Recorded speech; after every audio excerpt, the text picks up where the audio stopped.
महाराष्ट्राचे उपमुख्यमंत्री अजित पवारांचं 28 जानेवारी रोजी विमान अपघातात निधन झालं। अजित पवार हे एका खासगी विमानाने मुंबईवरून बारामतीला जाण्यासाठी प्रवास करत होते। यावेळी बारामतीत विमानाचं लँडिंग होत असतानाच विमानाचा अपघात झालाय। यामध्ये अजित पवार यांच्यासह 6 जणांचा मृत्यू झालाय।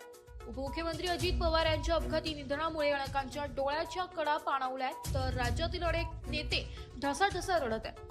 अजित पवार यांच्या निधनानंतर राष्ट्रवादीचे नेते तथा मंत्री नरहरी झिरवाळ यांनी प्रतिक्रिया देत दुःख व्यक्त केले। मात्र यावेळी बोलताना मंत्री नरहरी झिरवाळ यांनी केलेले एक वक्तव्य चांगलं चर्चेत आलंय।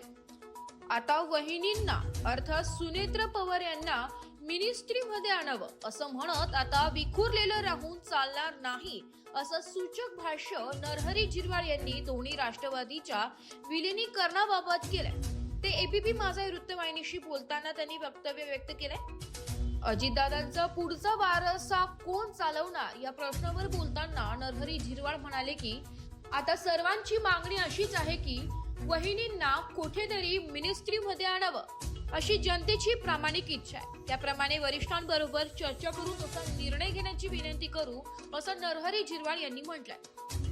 आता आणखी एक चर्चा आहे की महापालिका निवडणुकीच्या निमित्ताने दोन्ही राष्ट्रवादी पक्ष एकत्र आले, पवार कुटुंब देखील एकत्र आलं। मग दोन्ही राष्ट्रवादी एकत्र येण्याची ही वेळ आहे का या प्रश्नावर बोलताना नरहरी झिरवाळ म्हणाले की आता एकत्र आलेले आहेतच, त्यामुळे आणखी एकत्र येण्याला काय? दोन्ही राष्ट्रवादी पक्ष एकत्र येऊन सत्तेत सहभागी होतील का असा प्रश्न विचारला।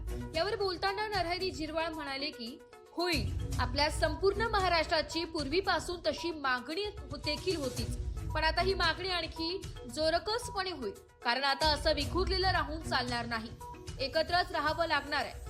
हे आपला विचार आहे, तसेच सर्वसामान्यांचे देखील हेच विचार आहेत असं नरहरी झिरवाळ यांनी म्हटलंय। वृत्तसंकलन विभाग, एस मराठी न्यूज, नाशिक।